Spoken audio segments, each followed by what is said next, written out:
o que venceu a morte, ressuscitou e está vivo e reina para sempre. É a Ele que devemos prestar o nosso culto, a nossa adoração, a Ele que eu e você queremos cultuar nessa noite. Prepare o seu coração para esse tempo de adoração, para esse tempo na presença do Senhor, que com alegria possamos estar juntos aqui, participando deste culto. Trazer notícias aos irmãos, do nosso irmão Vanderlei, que já está bem melhor, né? Mandei aí no grupo da igreja uma informação sobre ele, um áudio. Vamos continuar orando por ele, né? Por esse restante de 3 dias aí, para Deus continuar conservando, cuidando, livrando, né? As nossas orações a Ele nesse tempo também. Agora vamos nos preparar para entrarmos na presença do Senhor como igreja e cultuar a Ele. Este, sem dúvida nenhuma, é o dia mais importante do nosso calendário cristão, onde nós celebramos, de fato, a ressurreição do nosso Salvador. E tem que ser um motivo de máxima alegria do nosso coração celebrarmos a Ele, cultuarmos a Ele, né? E esse deve ser o nosso desejo, que esse também seja o seu desejo nessa noite. Para isso nós vamos orar. Ainda algumas pessoas se conectando. Vamos orar, invocando a presença do Senhor nesta hora, pedindo a bênção dEle sobre as nossas vidas e que o culto que nós queremos oferecer a Ele, de fato, glorifique o seu nome e possamos estar nesse sentido preparados, né? Vamos orar então? Pai, nós queremos, nesta hora, mais uma vez, nos colocarmos na Tua presença, ó Deus, na presença do Deus Todo-Poderoso, e, ó Deus, suplicar que o Senhor nos aceite na Tua presença. Que tudo que aqui, ó Deus, fizermos nesta noite, glorifique o Teu nome, seja através dos textos, ó Deus, através dos louvores, da pregação da palavra, da nossa liturgia, ó Deus, do nosso lecionário, enfim, as nossas orações. Tudo nós queremos oferecer ao Senhor, ó Deus, como um aroma suave, diante das tuas narinas, e que o Senhor aceite o nosso culto nessa noite. Pedimos a tua bênção sobre cada casa, cada família, Deus, cada irmão que está conosco e aqueles que ainda estarão, e juntos, ó Pai, possamos bendizer e proclamar o teu nome. Oramos assim a Deus, pedindo de fato que o Senhor nos receba na tua presença. Oramos no nome de Jesus. Amém. Quero ler o texto com os irmãos de Êxodo, capítulo 12.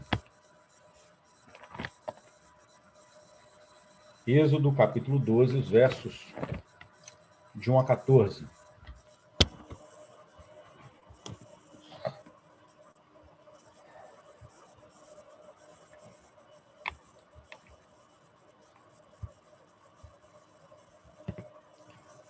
A instituição da Páscoa, segundo prescreveu o nosso Senhor ali, registrado aqui, portanto, por Moisés. Disse o Senhor a Moisés e a Arão na terra do Egito: este mês vos será o principal dos meses, será o primeiro mês do ano. Falai a toda a congregação de Israel, dizendo: aos 10 deste mês, cada um tomará para si um cordeiro, segundo a casa dos pais, um cordeiro para cada família.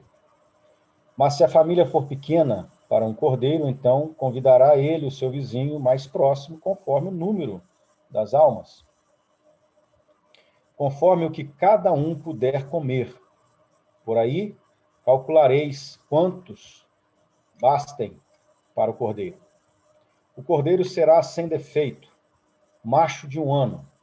Podereis tomar um cordeiro ou um cabrito, e o guardareis até o 14º dia deste mês, e todo o ajuntamento da congregação de Israel imolará, no crepúsculo da tarde.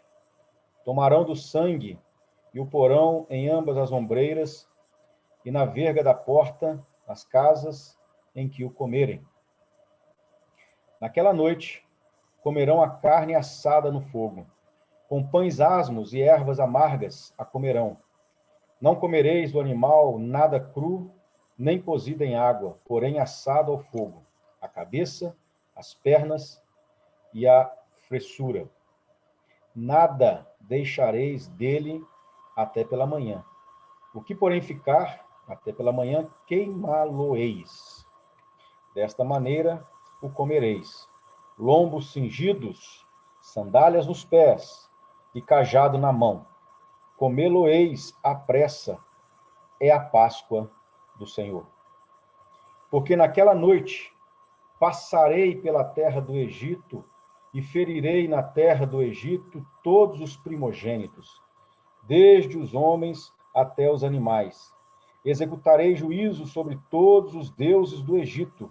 Eu sou o Senhor. O sangue vos será por sinal nas casas em que estiverdes. Quando eu vir o sangue, passarei por vós, e não haverá entre vós praga destruidora, quando eu ferir a terra do Egito. Este dia vos será por memorial, e o celebrareis como solenidade ao Senhor nas vossas gerações. O celebrareis por estatuto perpétuo.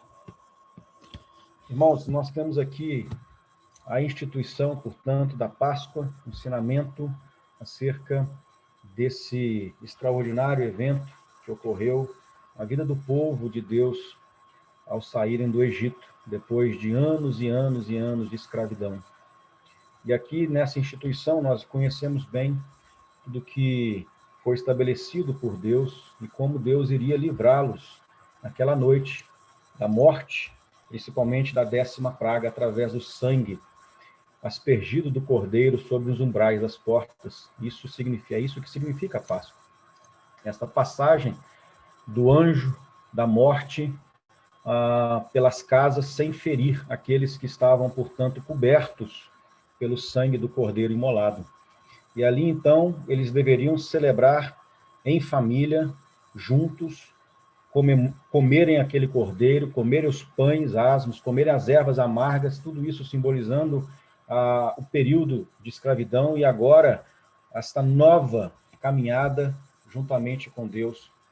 E então, fazendo isso, eles estariam fazendo um memorial e que isso deveria ser permanecido de geração em geração como estatuto perpétuo. Nós entendemos toda essa simbologia e toda ela foi colocada para nós em Jesus. E por isso nós louvamos a Deus e bendizemos ao Senhor. E esta Páscoa também, eu e você possamos entender aquilo pelo qual o Senhor, oferecendo-se na cruz do Calvário, permitiu que eu e você pudéssemos ter vida, vida em abundância, vida eterna. E dessa forma possamos adorar e bendizer ao nosso Deus com toda alegria, com toda gratidão pelo que Ele fez por nós. Que tenhamos esta condição de crermos e entendermos o sacrifício do nosso Senhor nessa noite. Que você pense e medite sobre isso. E aí no seu coração, ache motivos para louvá-lo, para bendizê-lo, para ser grato a Deus por todo esse processo no qual hoje podemos adorar o Cordeiro que venceu, Jesus. Vamos orar? Vamos invocar o nome do nosso Deus nessa noite.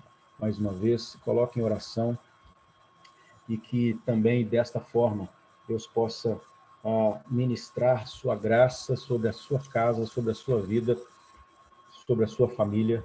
Nesse sentido, oramos. Deus, obrigado por esta grande revelação e que, dada no passado, Deus, instruída, vivida pelos teus filhos, hoje nós também temos condições de nos apropriarmos desta salvação, dessa libertação, dessa passagem também, ó Deus, da vida, da morte para a vida, e assim, ó Deus, estarmos também em comunhão com o Senhor da igreja, que nós entendamos, ó Deus, esta obra salvífica, poderosa, ó Deus, na história e também na vida da igreja. Abençoe, portanto, ó Deus, nessa noite. Nós queremos bendizer o teu nome, nós queremos celebrar a tua Páscoa, nós queremos, ó Deus, bendizer o teu nome e juntos, ó Deus, queremos expressar a nossa gratidão. Ajuda-nos a cultuarmos ao Deus que venceu, ao Senhor que derramou o seu sangue para que tivéssemos esta oportunidade, esta vida em abundância. Oramos assim, Senhor, agradecidos no nome de Jesus. Amém. Convido você ainda, igreja, nesse período ainda da nossa liturgia, a abrir no Salmo 69, os versos de 1 a 6. Desculpa. Salmo 69, 1 a 6. Esse salmo messiânico,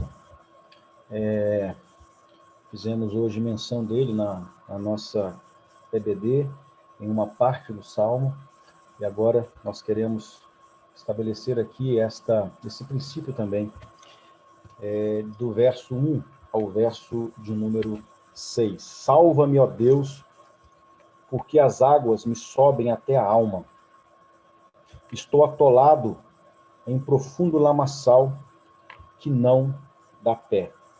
Estou nas profundezas das águas e a corrente me submerge.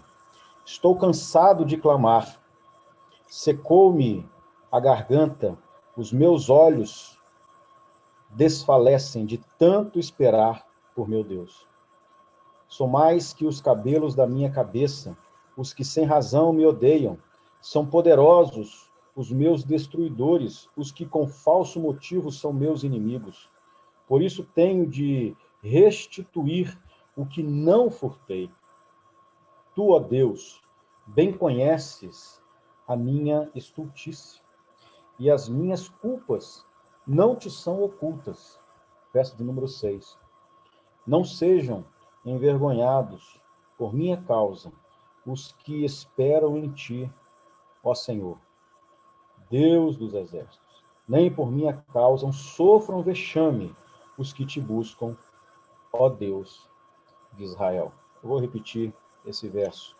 Não sejam envergonhados por minha causa os que esperam em ti, ó Senhor, Deus dos exércitos. Nem por minha causa sofram vexame os que te buscam, ó Deus de Israel. Preocupação do salmista, portanto, aqui, meus irmãos, é não envergonhar a Deus, não envergonhar o Senhor, e entendendo que, como ele declara aqui no verso número 5, né? Tu, ó Deus, conheces, sabe a minha estultice, as minhas culpas não te são ocultas. E aqui mesmo diante de perseguições dos inimigos e de tentativas de afligir a alma do salmista, nós entendemos que ele declara também a sua natureza caída, o seu pecado.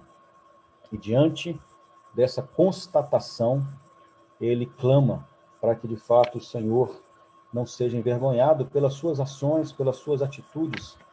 E, da mesma forma, nós queremos, nesta noite, nos colocarmos na presença do Senhor, pedindo que Ele nos purifique, que Ele perdoe o nosso pecado, que Ele nos santifique, que nós não possamos ser motivo de vergonha para o Evangelho, de vergonha para o nosso Deus. Por isso, eu e você precisamos apresentar as nossas vidas e colocar-nos diante dele nesse momento em santificação, em oração, em arrependimento, em confissão de pecados. Vamos fazer isso nesse momento? Se você pudesse fechar os seus olhos e que você então pudesse também orar a Deus nesse sentido, clamando para que ele possa purificar-nos nessa noite. E assim, então, eu e você, Igreja do Senhor, Igreja Buritis, possamos estar na presença do nosso Deus, em um culto de adoração que agrade a Ele, que louve a Ele, silenciosamente, você possa orar.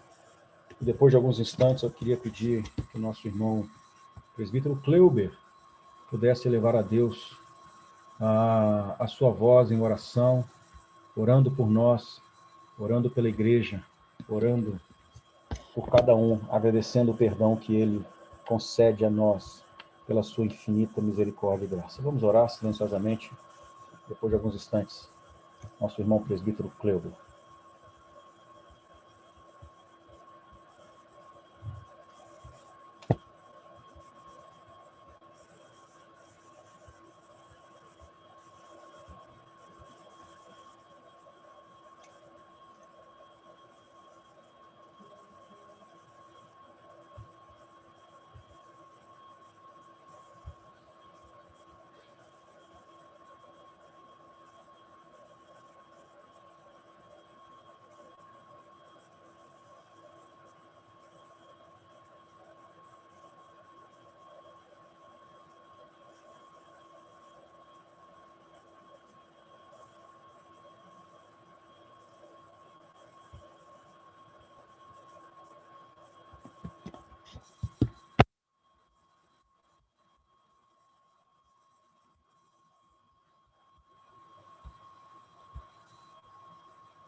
Deus, nós queremos te agradecer por mais esta oportunidade que temos, ó Deus, de nos posicionar na tua presença, de orarmos ao Senhor, de clamarmos, ó Deus, uns pelos outros e de, mais uma vez, bendizer o teu nome, por tão grande salvação.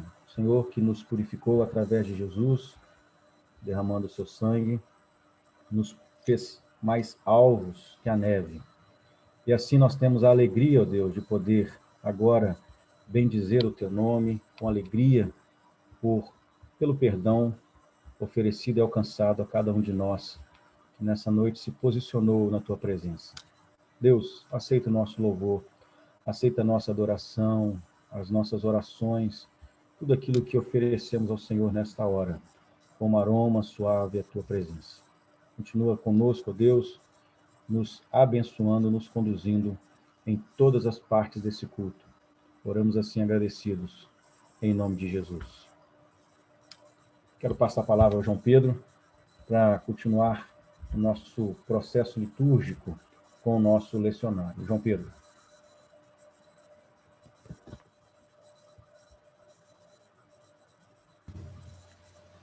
Boa noite, meus irmãos. A graça e a paz do nosso Senhor para todos. Irmãos, hoje é um dia muito especial para nós. Um dia que é fatídico no nosso calendário, no nosso ano cristão. E nós começamos essas leituras do lecionário justo pertinho dessa data tão importante, que marca, é um divisor de águas no calendário do ano cristão, né? Nós acabamos de passar pelo chamado Tríduo Pascal, que começou ali na sexta-feira e hoje está se encerrando. Nós passamos pela Sexta-feira Santa, ou Sexta-feira da Paixão do nosso Senhor Jesus Cristo. Ontem, né, o sábado, muito comumente chamado de sábado de Aleluia, e hoje nós comemoramos a Páscoa do Senhor. E para isso eu gostaria de ler com os irmãos uma passagem do Evangelho de Mateus, Mateus 28. Nós vamos ler Mateus 28, do versículo 1 ao versículo 10, e fazer uma breve meditação sobre esse trecho. Eu vou ler na Almeida, Revista e Atualizada, e os irmãos podem me acompanhar. Vamos ler a palavra do Senhor. Mateus 28, versículo 1. No findar do sábado, ao entrar o primeiro dia da semana, Maria Madalena e a outra Maria foram ver o sepulcro.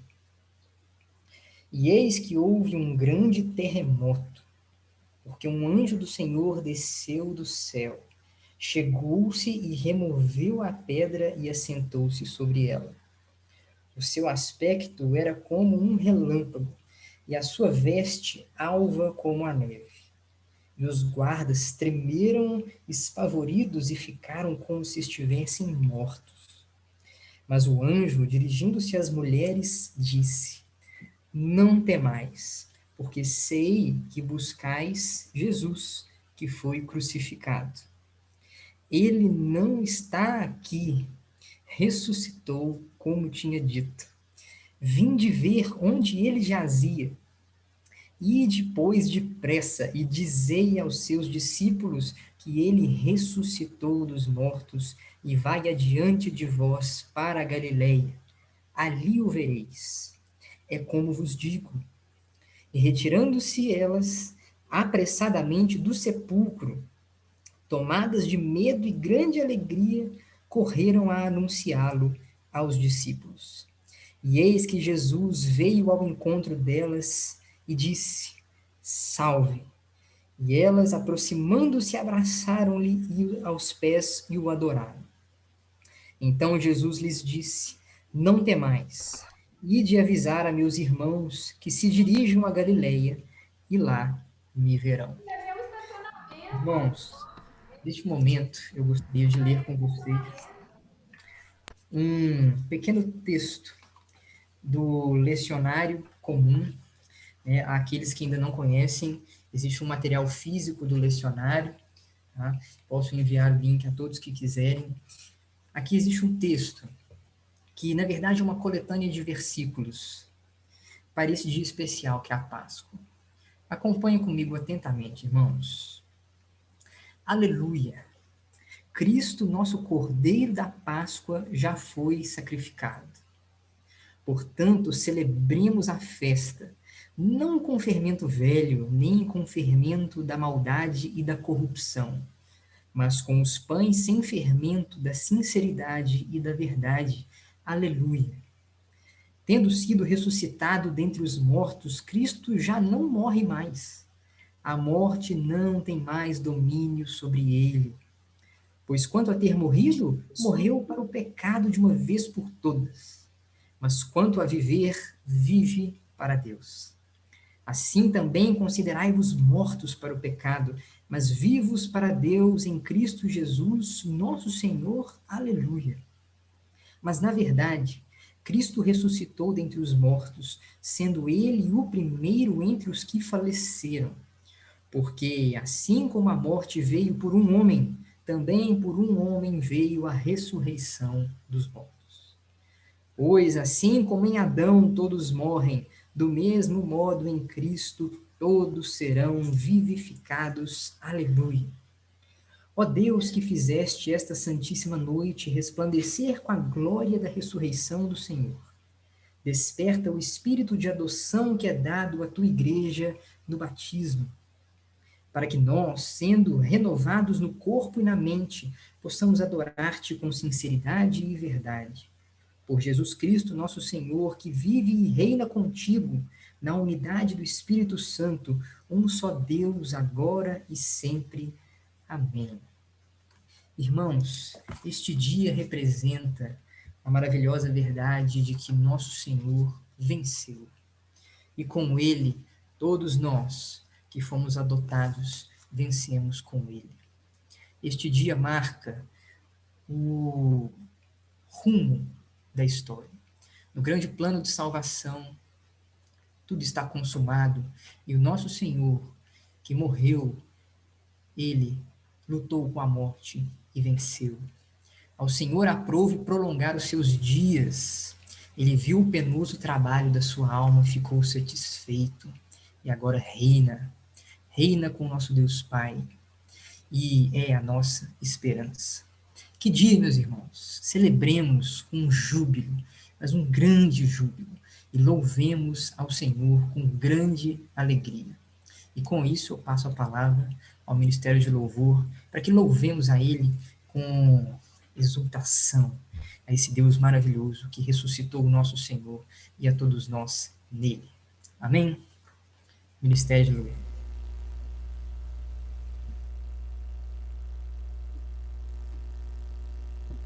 Boa noite, meus irmãos. Graça e paz do nosso Senhor Jesus. Vocês me ouvem bem? Aquele feedback de sempre? Que bom. Meus irmãos, como o João já muito bem falou neste momento do Lecionários, este é um domingo mais que especial, né, para nós, povo de Deus. E nós, como Ministério de Louvor, a gente tinha algumas expectativas para esse dia, né, de fazer um louvor especial, mas a gente entende e sabe, né, o momento que estamos vivendo e as medidas que ele pede. Mas a gente não queria que passasse, né, despercebido ou sem ter um foco que esse dia pede. Então nós preparamos 4 canções que falam um pouco, né, sobre esse evento que é a morte e ressurreição do nosso Senhor Jesus, e nós vamos ler alguns textos e cantar essas 4 canções. Nós mandamos o PDF com as letras para que você possa acompanhar da sua casa, caso você não as conheça. Mas eu te convido, assim como João Pedro falou, para louvar com muita alegria esse Deus, celebrar esse dia que nós comemoramos a ressurreição do nosso Deus. Então, vamos adorar ao nosso Senhor com essas 4 canções e nesse dia tão especial.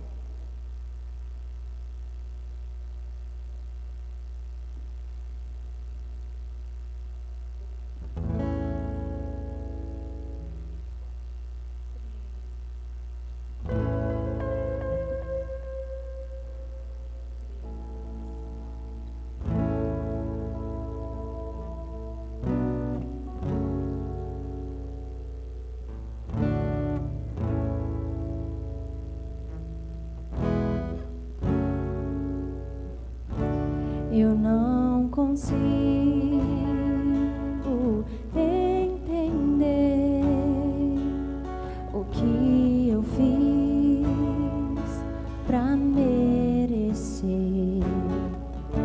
o rei que homem se tornou e os meus pecados suportou.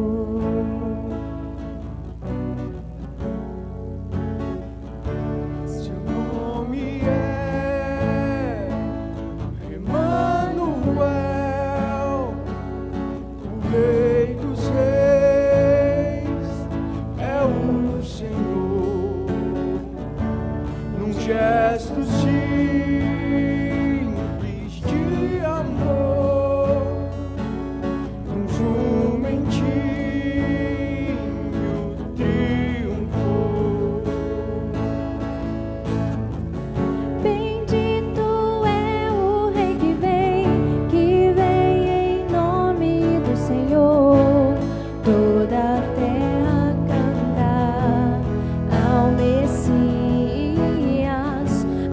morte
terceiro dia ressuscitou.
Terceiro dia ressuscitou.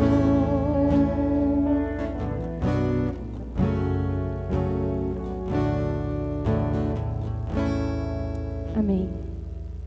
Tomaram eles, pois, Jesus, e ele próprio, carregando a sua cruz, saiu para o lugar chamado Calvário, Gólgota, em hebraico, onde o crucificaram.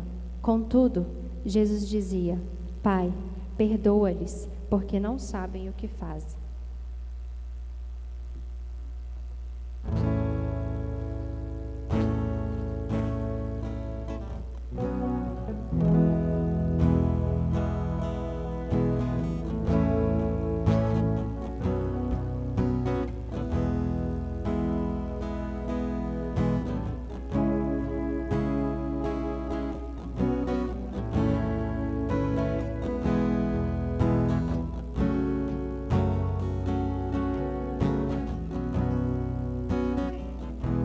Bem mais que as forças, bem poder e reis,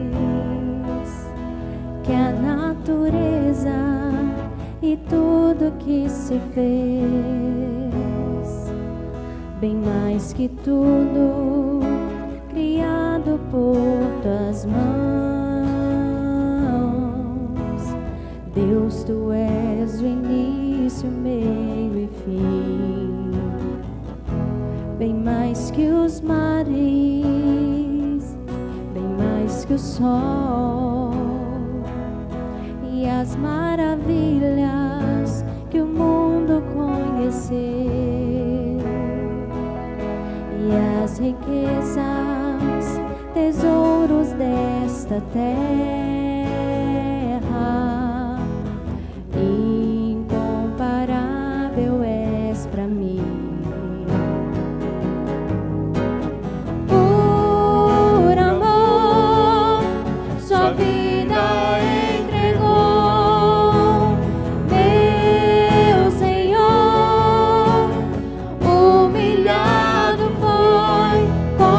Flor machucada no jardim, morreu por mim, pensou em mim, me amou.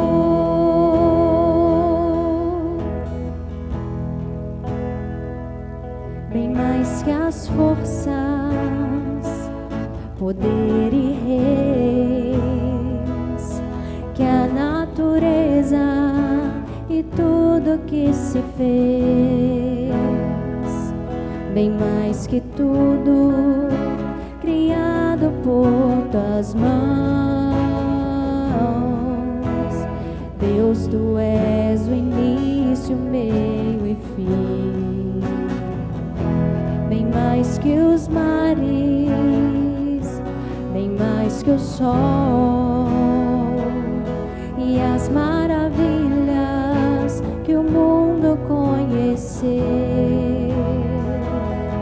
e as riquezas, tesouros desta terra. Incomparável és pra mim. Por amor, sua vida entregou, meu Senhor. Humilhado foi como a flor machucada no jardim. Morreu por mim, pensou em mim, me amou por amor. Por amor, sua vida entregou, meu Senhor. Humilhado foi como a flor machucada no jardim. Morreu por mim, pensou em mim, me amou como a flor machucada no jardim. Morreu por mim, pensou em mim, me amou. Aleluia. Já era quase a hora sexta, e escurecendo-se o sol, houve trevas sobre toda a terra até a hora nona. E rasgou-se pelo meio o véu do santuário. Então Jesus clamou em alta voz: Pai, nas tuas mãos entrego o meu espírito. E dito isto, expirou.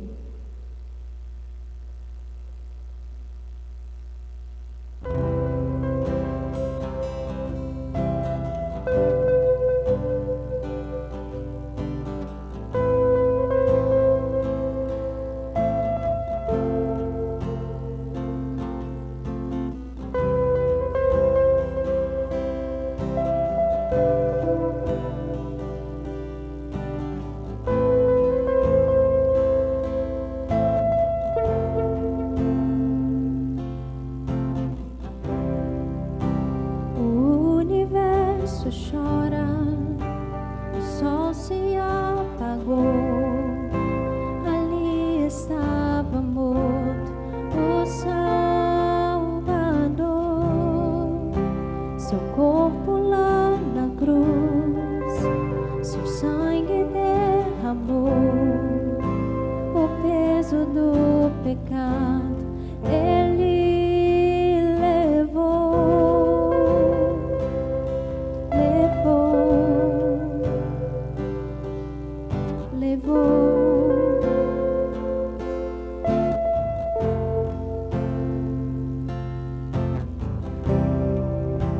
Deus Pai o abandonou, cessou seu respirar.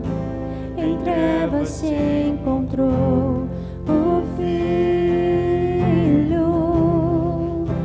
A guerra começou, a morte enfrentou, todo o poder das trevas vencido foi.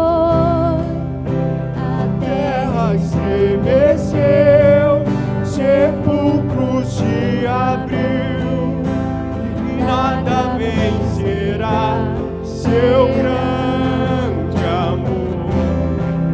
Ó morte, onde está?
ele não tinha qualquer beleza ou majestade que nos atraísse. Nada havia em sua aparência para que o desejássemos. Foi desprezado e rejeitado pelos homens, um homem de dores e experimentado no sofrimento, como alguém de quem os homens escondem o rosto. Foi desprezado e não o tínhamos em estima. Certamente ele tomou sobre si as nossas enfermidades e as nossas dores levou sobre si. E nós o reputávamos por aflito, ferido de Deus e oprimido. Mas ele foi traspassado pelas nossas iniquidades. O castigo que nos traz a paz estava sobre ele, e pelas suas feridas fomos sarados. Ele foi oprimido e humilhado, mas não abriu a boca. Como cordeiro, foi levado ao matadouro. Contudo, foi da vontade do Senhor esmagá-lo e fazê-lo sofrer. Ele verá o fruto do penoso trabalho de sua alma e ficará satisfeito.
Sua luz em nós pudesse brilhar, o Filho do amor se entregou em nosso lugar.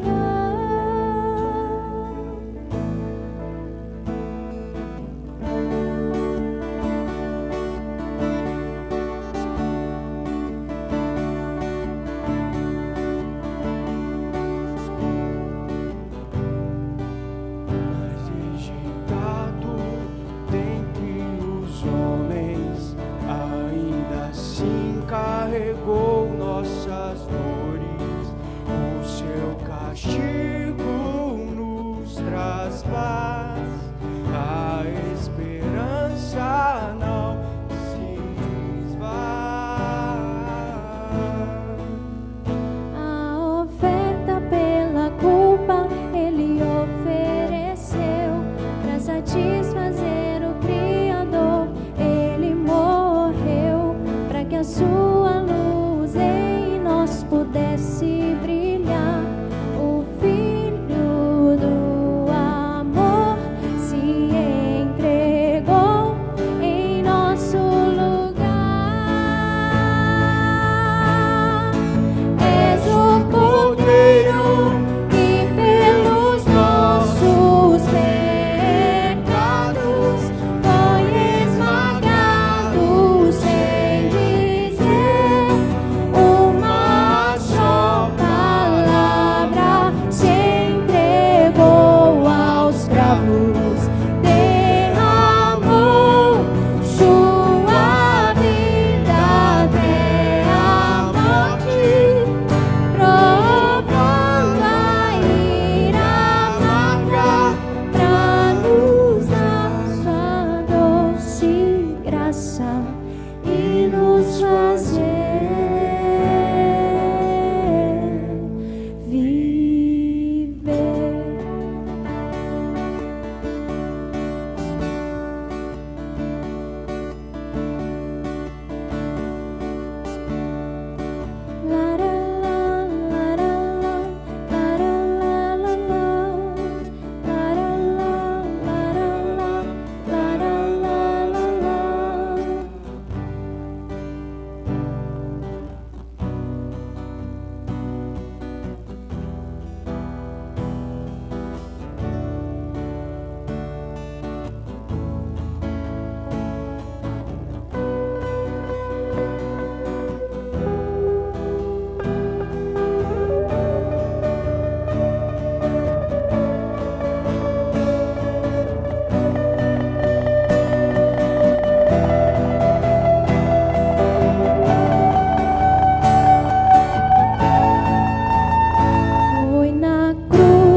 exaltou, sobremaneira lhe deu o nome que está acima de todo nome, para que ao nome de Jesus se dobre todo joelho, nos céus, na terra e debaixo da terra, e toda língua confesse que Jesus Cristo é o Senhor, para a glória de Deus Pai.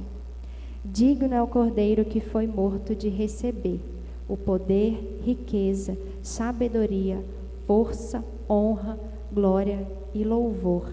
Amém. Meus irmãos, e para completar este momento louvor ao nosso Deus, nós vamos também cantar uma canção com as nossas crianças.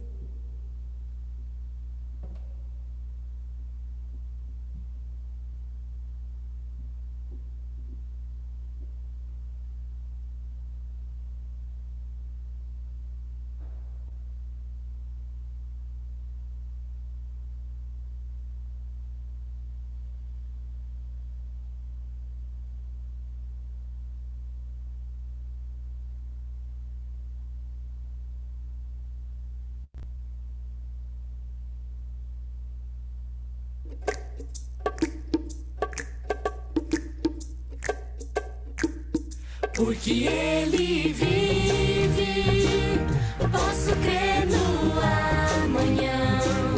Porque Ele vive, temor não há.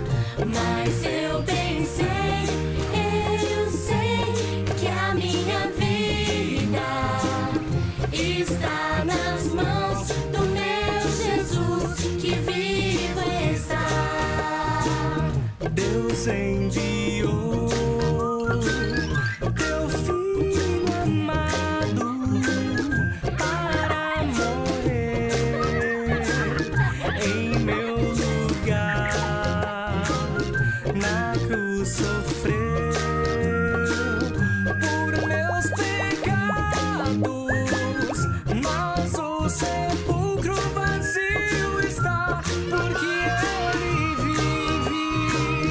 Porque Ele vive, posso crer no amanhã. Porque Ele vive, temor não há. Mas eu bem sei, eu sei que a minha vida está nas mãos do meu Jesus, que vivo está. Está nas mãos do meu Jesus, que vivo está.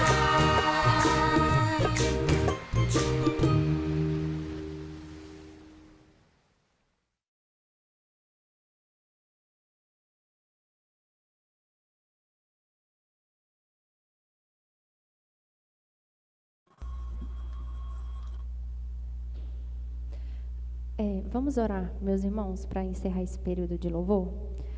Jesus, nós te agradecemos, Pai, por este momento em qual nós podemos entoar canções, Pai, sobre este dia tão importante para a Igreja do Senhor, Pai. O dia que o seu Filho se entregou na cruz, Pai. Levou sobre ele, Pai, todas as nossas dores e todas as nossas enfermidades, Pai, para que nós possamos, Senhor Deus, ter livre acesso ao Pai, Pai. Senhor Deus, nós te agradecemos, Pai, por este sacrifício perfeito, Pai, do teu Filho na cruz, Pai. Te agradecemos porque nós podemos louvar ao Senhor, Pai, como nós dizemos, Senhor Deus, nessas canções, ao único digno, Pai, de receber toda a honra, toda a glória e todo o poder, Pai. Senhor Deus, nós te entregamos, Pai, este período, Pai, de louvor. E muito obrigada, Pai, por tudo que o Senhor tem feito por nós, Pai, pela Igreja do Senhor, Pai, pela Igreja Presbiteriana Buritis, Pai. Em nome de Jesus, amém.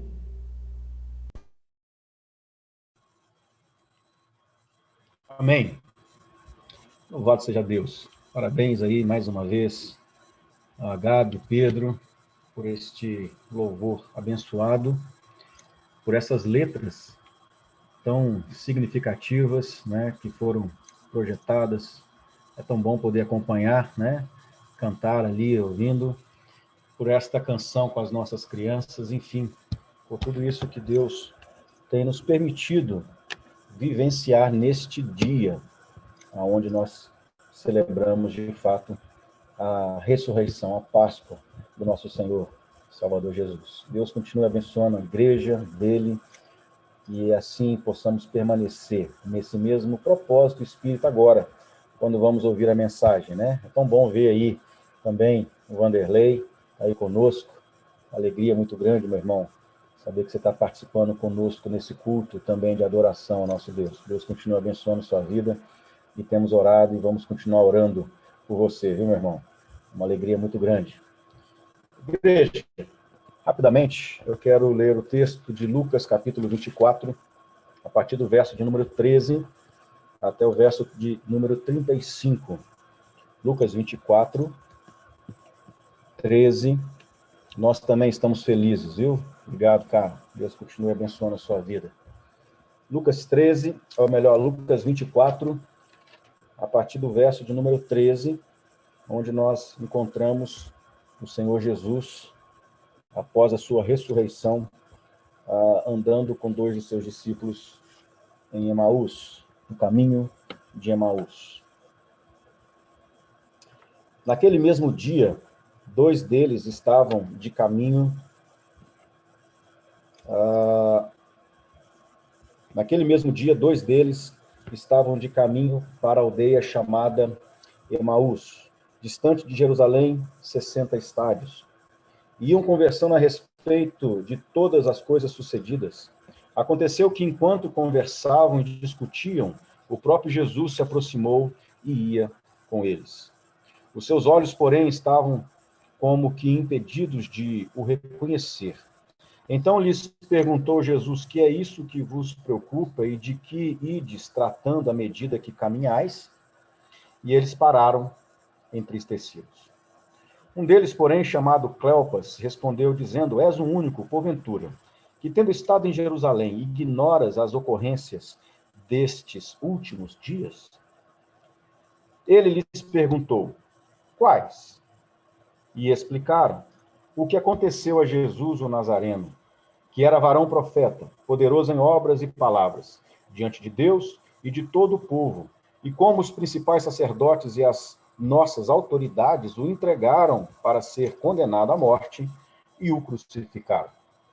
Ora, nós esperávamos que fosse ele quem havia de redimir a Israel.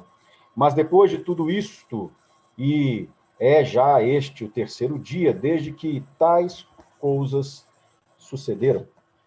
É verdade também que algumas mulheres, das que conosco estavam, nos surpreenderam, tendo ido de madrugada ao túmulo. E não achando o corpo de Jesus, voltaram dizendo terem tido uma visão de anjos, os quais afirmam que ele vive. De fato, alguns dos nossos foram ao sepulcro e verificaram a exatidão do que disseram as mulheres, mas não o viram. Então lhes disse Jesus: ó nécios e tardos de coração para crer tudo o que os profetas disseram. Porventura não convinha que o Cristo padecesse e entrasse na sua glória? E começando por Moisés, discorrendo por todos os profetas, expunha-lhes o que a seu respeito constava em todas as Escrituras.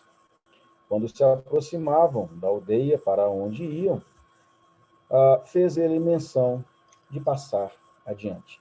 Mas eles o constrangeram, dizendo: fica conosco, porque é tarde e o dia já declina. E entrou para ficar com eles. E aconteceu que, quando estavam à mesa, tomando ele o pão, abençoou e, tendo-o partido, lhes deu. Então se lhes abriram os olhos e o reconheceram, mas ele desapareceu da presença deles. E disseram um ao outro: porventura não nos ardia o coração quando ele pelo caminho nos falava, quando nos expunha as Escrituras? E, na mesma hora, levantando-se, voltaram para Jerusalém, onde acharam reunidos os 11 e outros com eles, os quais diziam: O Senhor ressuscitou e já apareceu a Simão. Então os dois contaram o que lhes acontecera no caminho e como fora por eles reconhecido no partir do pão. Eu vou ler o verso 36. Falavam ainda essas coisas quando Jesus apareceu no meio deles e lhes disse: paz seja convosco. Senhor, nós te louvamos e te bendizemos mais uma vez nessa noite pela tua palavra lida, o relato precioso, ó Deus, o verdadeiro da tua ressurreição e a prova, ó Deus, do seu testemunho de vida entre os teus discípulos e de tantos que testemunharam a sua ressurreição. E te louvamos porque, de fato, entendemos ela, cremos nela, ó Deus, e o túmulo está vazio, porque o nosso coração está cheio. Louvado seja o teu nome. Abençoa-nos nesta noite pela tua palavra. Oramos assim, no nome de Jesus. Amém. Igreja, estamos transmitindo também esse culto através do Instagram da nossa igreja, IP Buritis. Então, estamos participando ao vivo com os nossos irmãos. É uma alegria celebrarmos ao Senhor nesse dia. É uma alegria poder meditar na sua palavra, e tanto se falou hoje através dos textos, essa semana, também nas nossas reuniões de oração, tudo isso pensando neste momento extraordinário da vida da igreja. Eu gostaria de trazer uma reflexão aqui a nós nesta noite, em cima deste texto que acabamos de ler, e em pensar sobre Emaús, conselhos do caminho no caminho. Entendemos que os cristãos foram chamados aqueles do caminho, ou seja, reconhecendo que, de fato, sendo discípulos de Jesus, que ele mesmo disse que ele é o caminho, a verdade e a vida, eles então foram assim reconhecidos ao longo do início da igreja, e aqui nós podemos ver eles andando pelo caminho de Emaús, e então recebendo conselhos do Deus Todo-Poderoso. Eu queria iniciar, portanto, esta mensagem lendo um texto extremamente importante que narra o início da entrada do Senhor Jesus em Jerusalém. E esse texto diz o seguinte, observando tudo. Marcos capítulo 11, verso 11, diz o seguinte: e quando entrou em Jerusalém, no templo, tendo observado tudo como fosse já tarde, saiu para Betânia com os 12. Esse foi o texto que nós lemos no lecionário domingo passado, falando então do domingo de Ramos, quando Jesus então entra aqui em Jerusalém, e ali montado em um jumentinho, símbolo de toda humildade, de paz. Ele então recebe da população os ramos, a adoração ao culto, bendito é o Senhor, hosana o que vem em nome do Senhor. E esse texto de Aline Rosa traz uma reflexão muito preciosa para nós. Diz assim: ele observava tudo, e vendo tudo, aprendia muito mais do que os olhos podiam ver. Via vidas, corações, expressões de louvor e alegria, e olhando mais fundo ainda, podia contemplar necessidades, aflições, temores e enfermidades. Ele enxergava além do visível, além do que lhe era apresentado. Ele via através das almas. Ele chorou, seu choro era cheio de dor, repleto de amor. Jesus sabia tudo o que lhe aconteceria ao entrar na cidade santa. Sua última semana de vida seria marcada por lutas físicas, emocionais e espirituais. Ele caminhou resoluto até Jerusalém, lugar de paz, lugar da vitória sobre o pecado, lugar onde definitivamente aconteceria a reconciliação entre Deus e os homens, onde finalmente o homem recuperaria aquilo que havia perdido no Éden. Jesus não pensou em si mesmo, mas naqueles por quem havia de morrer. Ele te vê agora. Você pode se imaginar sendo cuidado e amado por Jesus? Você era o alvo de Jesus, por você ele chorou. mas por você também se levantou o ressurreto do túmulo para te dar a vida eterna. Ele te amou até a morte, ele chorou até a morte, mas com um grande sorriso ele anuncia: você é mais do que vencedor para mim. Aleluia. Louvado seja Deus por esta bendita revelação de quem Jesus é. Eu queria iniciar, portanto, nossa mensagem nessa noite falando desses dois momentos. Primeiro, Jesus entrando em Jerusalém, observando tudo, e aqui ele narrando tudo o que iria acontecer. E agora, depois daquela semana, depois daqueles acontecimentos, como nós vimos aqui e temos acompanhado a nossa meditação, o nosso estudo através do lecionário, que tem sido uma grande bênção, nós podemos ver agora ao final dessa semana, depois de tudo o que ocorreu em Jerusalém, agora Jesus, aquele que entrou há uma semana, ele sai desta mesma cidade com ressurreição total. E é isso que o texto de Lucas nos relata. É isso que esta passagem tão preciosa, tão viva, tão rica, traz ao nosso coração nessa noite. Jesus saindo de Jerusalém em sua ressurreição. E agora ele está a caminho de Emaús, junto de 2 de seus discípulos, e trazendo conselhos. Portanto, Emaús, conselhos do caminho, no caminho. Dos mais variados significados da palavra Emaús, você pode encontrar, né, se fizer uma pesquisa mais detalhada, até essa cidade mudou de nome algumas vezes, alguns também períodos mais à frente, ela recebeu um nome grego, aqui um nome hebraico, tem alguns significados. Dentre os significados da palavra Emaús, nós encontramos riacho quente, águas termais, mas há também há um que se chama, e me chama aqui a atenção, que significa também busca de conselhos. Busca de conselhos. Portanto, esta é a ideia que nós queremos trazer, esses conselhos de Jesus do caminho no caminho para os seus discípulos. O diálogo tem a mesma natureza ao cristianismo. Jesus, sendo o Logos, a palavra, o verbo encarnado, é palavra criadora e geradora de vida.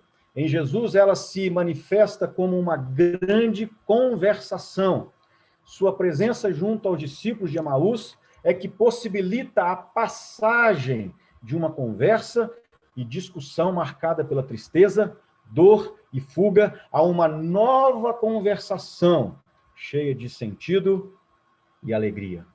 Os 2 discípulos viveram uma verdadeira Páscoa, isto é, passaram da discussão ao reconhecimento, do fechamento à abertura, do lamento ao agradecimento, do desânimo ao entusiasmo. Em resumo, a passagem do coração vazio e duro para o coração transbordante e abrasado.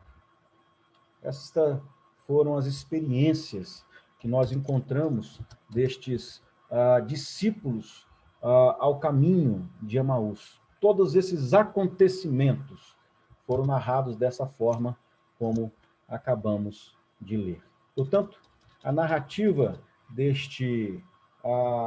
grande parte desse capítulo de Lucas 24 vai falar desta passagem, né, que ocorre dos conselhos do ressurreto em sua caminhada com 2 dos seus discípulos até Emaús. Páscoa, passagem, já explicamos isso no início da nossa liturgia, e, portanto, aqui nós podemos perceber também isso ocorrendo nesses corações. Coração vazio e duro para coração transbordante e abrasado. Sabemos que a distância que eles estavam percorrendo aqui até Emaús, cerca de 60 estádios, era aproximadamente 10 a 11 quilômetros. Os discípulos não conseguiram, a princípio, reconhecer que quem ia com ele, quem associou a ele durante aquela caminhada, era Jesus. Aqui no verso 16, os seus olhos, porém, estavam como que impedidos de o reconhecer, nem tampouco que o seu mestre tivesse ressuscitado. Para eles, nada disso havia ocorrido. Eles estavam, então, portanto, vivendo ali, murmurando, reclamando, entristecidos naquela caminhada, naquela fuga de Jerusalém. Eles estavam totalmente descontentes com a situação em vigência. É exatamente isso que relata o verso 18, quando então um dos discípulos, que aqui tem o seu nome registrado, Cleopas, né? Ele diz, porém chamado Cleopas respondeu dizendo: és o único, porventura, que tendo estado em Jerusalém, ignoras as ocorrências desses últimos dias?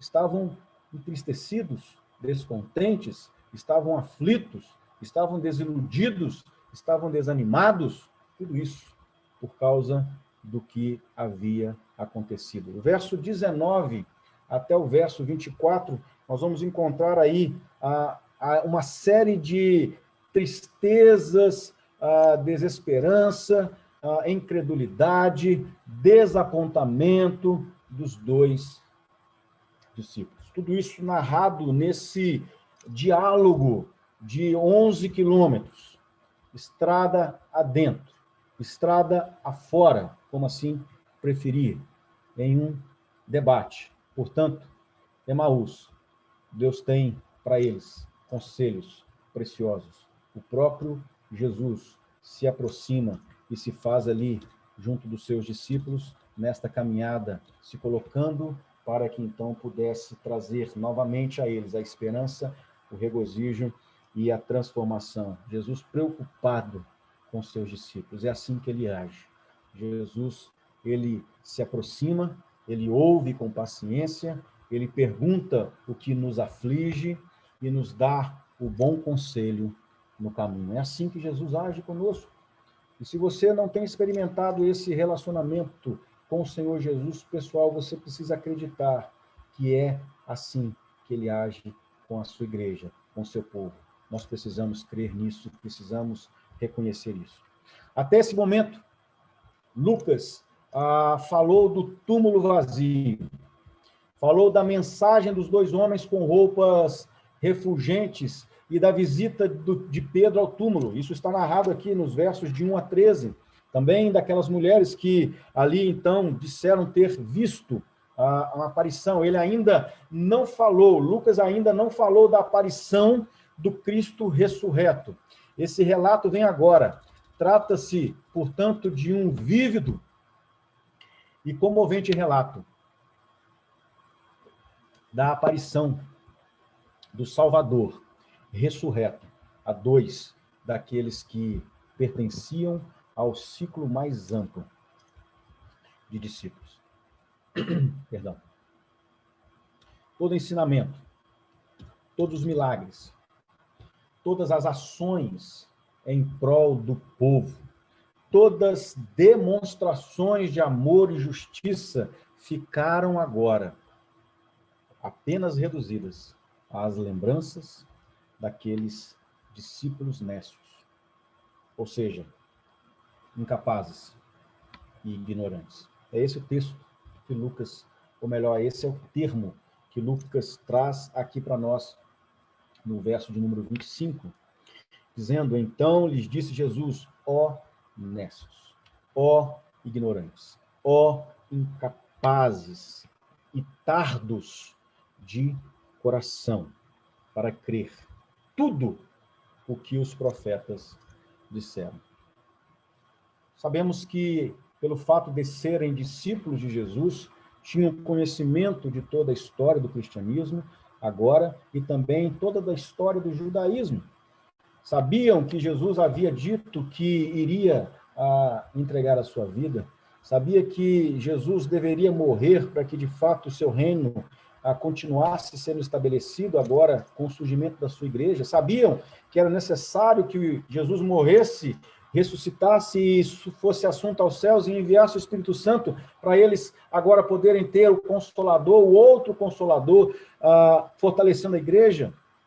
Sabiam de tudo isso, mas até então estavam apenas murmurando, discutindo, incapazes de perceber tudo aquilo que lhes era de conhecimento acerca das profecias, acerca das palavras, acerca dos profetas. Portanto, eu queria rapidamente tratar com os irmãos do tema Jesus resgata, pela autoridade das Escrituras, fé abrasadora. Jesus resgata pela autoridade das Escrituras, fé abrasadora. E nós vamos ver isso nos versículos 31, 32 e, portanto, 33.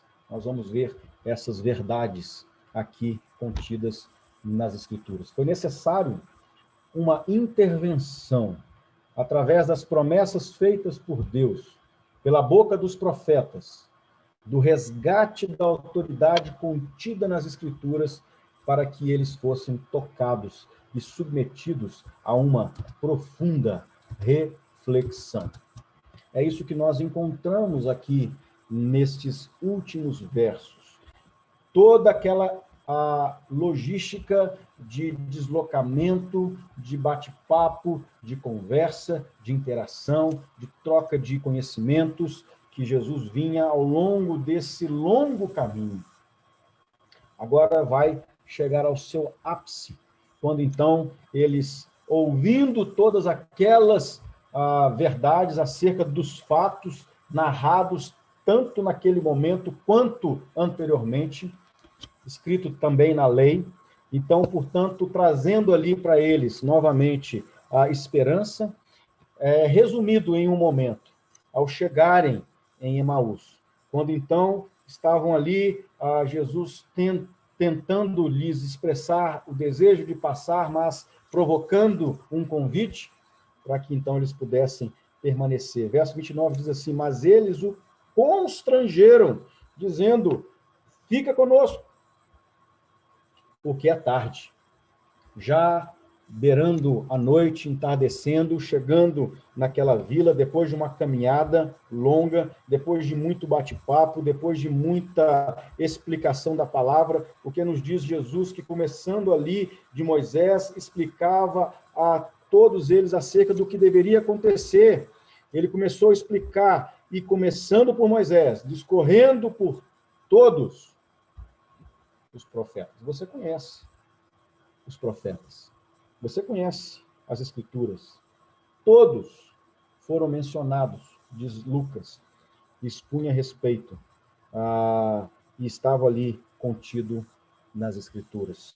Todos foram envolvidos para que o relato fosse trazido aqui para eles, para entendimento, para compreensão. Por isso, esta importante revelação de Jesus, que resgata, através das Escrituras, autoridade e produz fé abrasadora naqueles discípulos. E ali, então, constrangido, permanecendo com eles, diz o verso 30, aconteceu que quando estavam à mesa, tomando ele o pão, abençoou e, tendo partido, lhes deu. E a primeira questão que queremos trazer aqui para os irmãos, rapidamente, dentro desse tema, é que a autoridade das Escrituras abre a nossa visão. A autoridade das Escrituras abre a nossa visão. Verso 31 diz isso, então: se lhes abriram os olhos e reconheceram, e o reconheceram, mas ele desapareceu da presença deles. William Hendricks comenta o seguinte: como foi possível que ao partir o pão, de repente, o reconheceram? Teriam visto as marcas dos cravos em suas mãos? Teria sido a maneira de quebrar o pão e de lhes distribuir que abriram seus olhos? Ou teria sido a forma como ele falou com seu pai que lhes despertou a memória? Seja qual for a resposta, o certo é que o seu corpo reditivo agora possuía propriedades que lhes permitiam, que lhe permitia desaparecer à vontade e, como nesse caso, desvanecer quando bem quisesse. É exatamente isso que aconteceu. Ao ler a Escritura, ao ver o modus operandi no qual Jesus estabelece a comunhão, eles então percebem que era o Cristo. Algo extraordinário, meus irmãos, está contido aqui nesse momento de profunda comunhão que nós temos diante da mesa do Senhor. Algo que tem trazido tristeza ao meu coração no poder ministrar a ceia aos irmãos.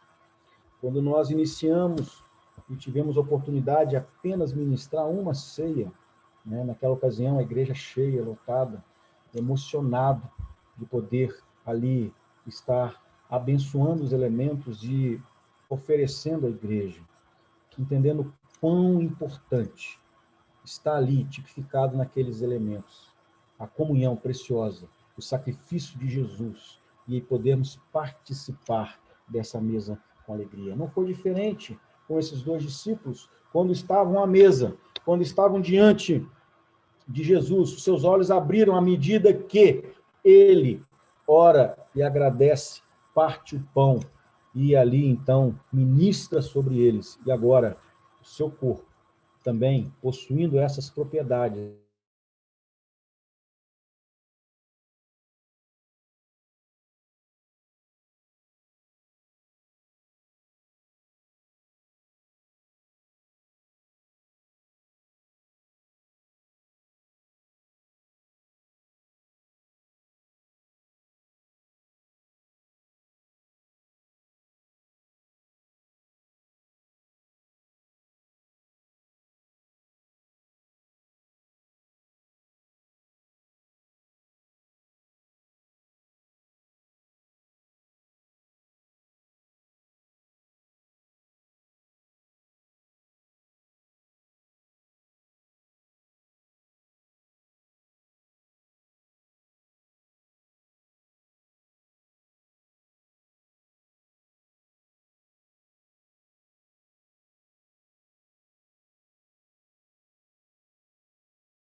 irmãos, palavra de Deus, não vamos nos abater por causa desses problemas da internet.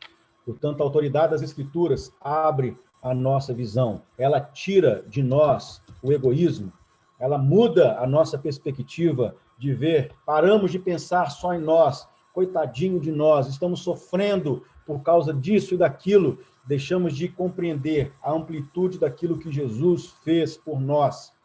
Perdemos a gratidão, muitas vezes, nesses momentos. Amplia esta a autoridade que abre os nossos olhos, amplia a nossa percepção dos fatos à luz de uma revelação já conhecida.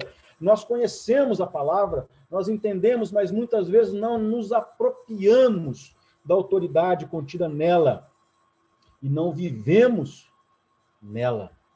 E esse é o grande problema. Ficamos como que cegos, impedidos de compreender a profundidade, a grandeza, os mistérios, a revelação plena da vontade de Deus. Portanto, a autoridade das Escrituras que abre a nossa visão, em último caso, faz com que coisas simples tenham valor. Coisas simples que às vezes não damos importância, tem um valor.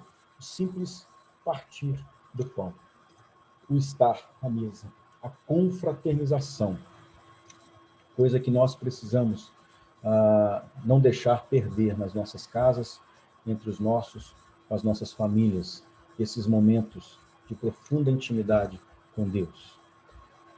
Portanto, em segundo lugar, dando sequência à nossa mensagem, a autoridade das Escrituras faz arder o coração. Primeiro, ela abre a nossa visão. Segundo, ela faz arder o nosso coração. Verso 32, e disseram um ao outro, depois que Jesus havia desaparecido, porventura não nos ardia o coração quando ele pelo caminho nos falava, quando nos expunha as Escrituras, quando o homem que já não era mais estranho, o homem que estava com eles, que não era mais um estranho, lhes explicou o que antes nunca havia entendido sobre as Escrituras, porque eles eram ignorantes, eram inaptos na palavra, não haviam conhecimento profundo, e quando aquele homem, aquele estranho deixou de ser porque expunha a palavra acerca dele mesmo, sua exclamação é compreensível.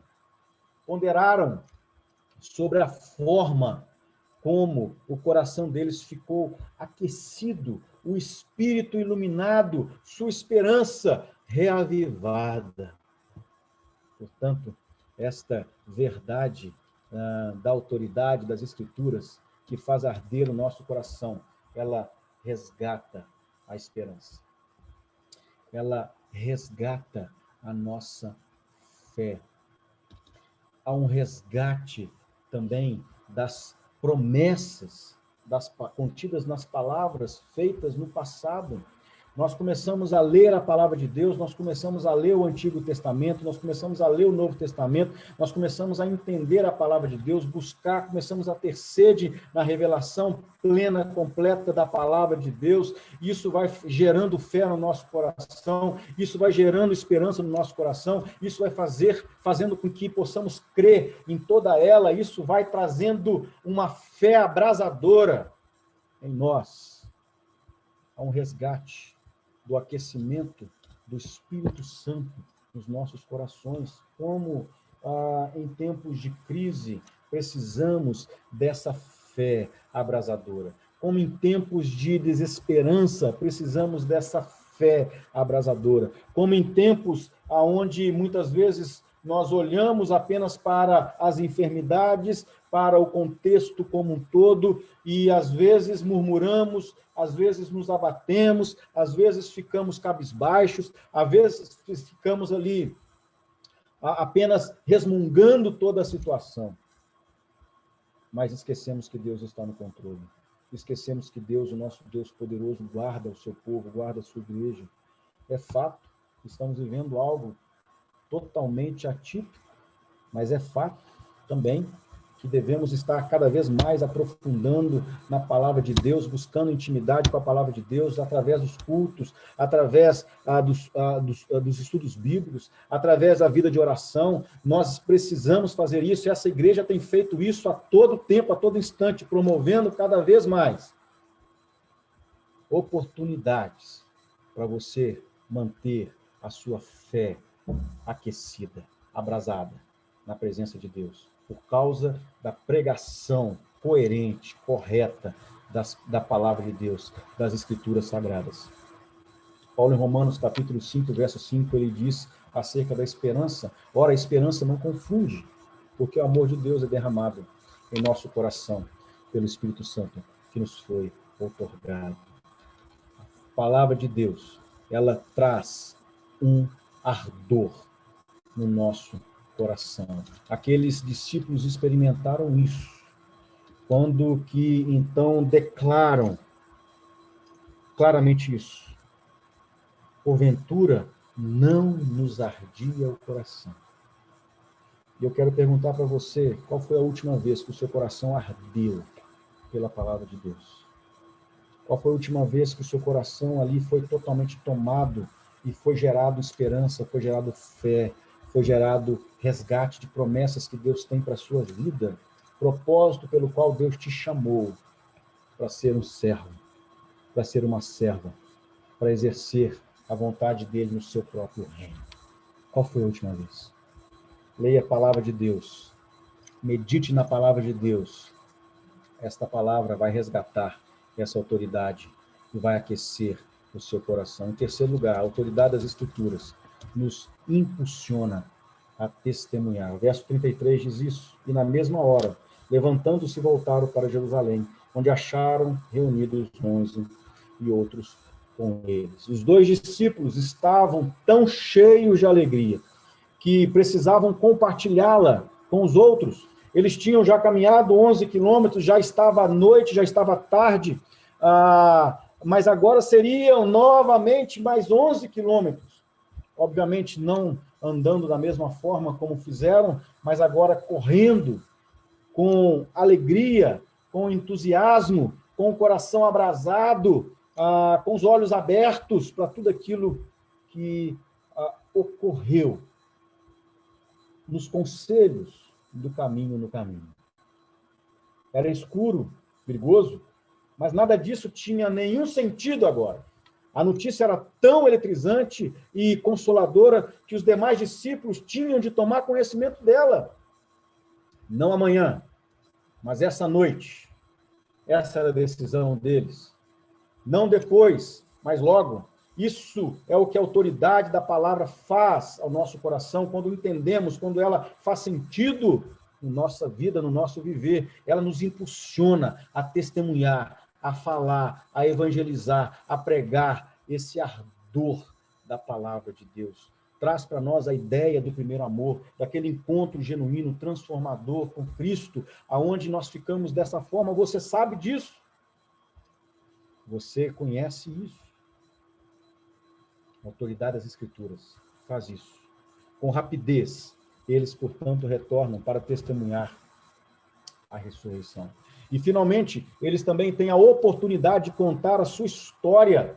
Tudo o que foi narrado nesses 11 quilômetros. Imagine a presença do Senhor aqui. Imagine esse discurso. Imagine os conselhos dados pelo Cristo ressurreto àqueles 2. Tudo com base na sua bendita e santa palavra.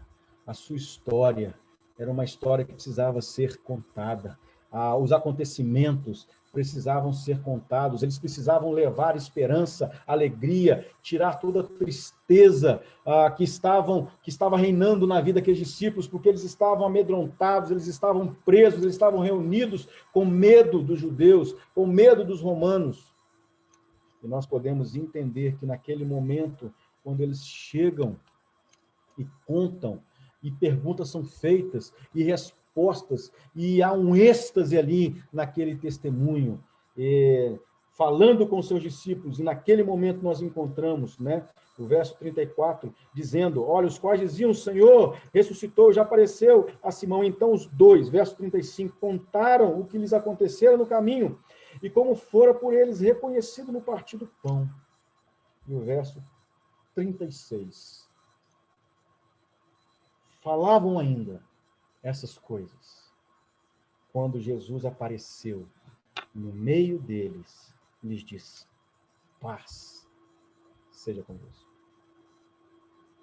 Jesus aparece aonde eles estavam reunidos. Aqueles 2 discípulos não tinham dificuldade de saber o local aonde eles estavam reunidos. Aqueles 2 discípulos viajando de madrugada, noite adentro, correndo todo tipo de risco, chegando no lugar certo, batendo na porta certa, vendo os seus discípulos ali, os seus irmãos, estavam ali aguardando, estavam conversando, estavam ali entristecidos. A mensagem já havia chegado a eles, olha, Simão viu, as mulheres viram, e eles reunidos ali, nós também ouvimos, nós também vimos, nós também testemunhamos o que aconteceu. E Jesus entra e diz, paz seja convosco. Ele volta a Jerusalém. Ele entra em Jerusalém montado num jumentinho, simbolizando ali paz, como sendo o rei da paz. Ele sai de Jerusalém, depois de ter cumprido todo o propósito, e encontra com seus discípulos em Emaús, e depois ele adentra novamente a Jerusalém como príncipe da paz, dizendo, paz seja convosco.